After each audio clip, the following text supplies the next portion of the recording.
Hi guys, this is I'm Stark and today we are looking at the Russian Revolution in 1917. So, we need to know about what Russia was like in the early years of the 20th century. So, the Russian Empire was the largest country in the world and it had territories stretched from the Baltic in the west to the Pacific to the east. And there was very many people. Although it was quite sparsely populated, there was still a lot of population. Now, the empire was also an autocracy, and it was ruled by Tsar Nicholas II. Now, Russia was also very divided. So, as you may think of Russia now as a communist country, there used to be a gap between the rich and the poor, and it was a bit more capitalist than it is now. So we've got to think now of why they actually decided to go for this Russian Revolution in 1917. So in Russia in 1914 did not really seem that ready for the revolution, but it was the First World War that gave him opportunity for the revolution. Now, Russian forces were badly defeated by Germany in the war. They lost large amount of territories as a result of this. Now, the defeat was then blamed on Tsar's ministers, and after 1914 when he took the commander-in-chief on the Tsar himself. So his absent power fell in the hands of Empress Alexandra. Now, the war also led to great suffering among soldiers in the Russian army. And the war had also caused great suffering for civilians. So we know that there were now two revolutions of 1917. And the first one is the February Revolution. Now, the February Revolution was a spontaneous affair that no one had organised. Now, workers took to the streets and soldiers for the reason, and they refused to disperse them when ordered to do so. So this wasn't an organised one, it was just people seemed to riot as you would expect in modern day. Now, the provisional government, so the Tsar was replaced by a provisional government which ruled Russia from February until October 1917.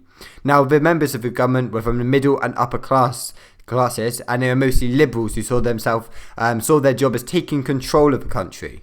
And they were popular. However, the provisional government had many weaknesses, and these weaknesses were why they were overthrown at the Bolshevik Revolution of October 1917.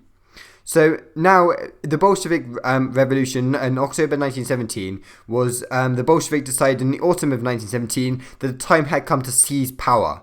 So unlike the February Revolution, the Bolshevik or October Revolution was actually planned. And the Bolshevik Red Guards, commanded by Trotsky, the chairman of the Petrograd Soviet, occupied key posts in the capital. Now, surrounded in its headquarters in the Winter Palace, the provisional government surrendered with little resistance.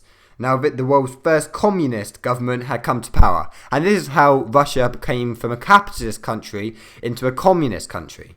So now we have to see from this, so we have the Bolsheviks have now ruling Russia, and we have to see how they changed it. Now, first of all, there was the Treaty of Brest-Litovsk, and then Lenin withdrew Russia from the First World War in 1918, and however that meant that by the Treaty of Brest-Litovsk, Russia lost vast territories to the Germans, and this was also with 1/3 of the population. However, this wasn't a bad thing for Russia because it meant that Lenin was able to concentrate on the many problems with a smaller country. There was also the Russian civil wars and the wars of intervention at 1918 to 1921. And so great was the opposition to the Bolshevik Revolution that civil wars started to break out over Russia. Now, on one side were the Bolsheviks, who are also known as the Reds, and on the other side were the White, and these were liberals and the Tsarists, Mensheviks, and the social revolutionaries. Now, the situation was further complicated by the involvement of a number of foreign powers, such as Britain, Japan, USA, France, Poland, and they intervened on the side of the Whites. Now, basically, the Whites ended up losing this because the Whites lost support because they were associated with unpopular foreign invaders because USA, all of these countries I said before, decided were in support of the Whites. So the Reds ended up winning this, and those are some of the reasons why. So there was also an establishment of a Bolshevik dictatorship, and the elections for the Constituent Assembly had been planned before the October Revolution, and these were held in 1917. And the Bolsheviks actually only obtained 25% of the vote, but Lenin closed down the assembly by force. So even though he only got 25%, he was still able to create this dictatorship. And that's basically how the Russian Revolution changed Russia from a capitalist country before World War I, where they were quite disorganized, you could say, and a big country but not the most developed of countries, into a communist country as we know them today. And even though they might not be the most developed country at the moment, they still are a lot more developed, and that's because of mainly it's the changes that happened just after World War I, where they withdrew in 1917. So thank you for watching this video. Can you please subscribe to my channel and visit my website? Thank you and see you soon. Bye.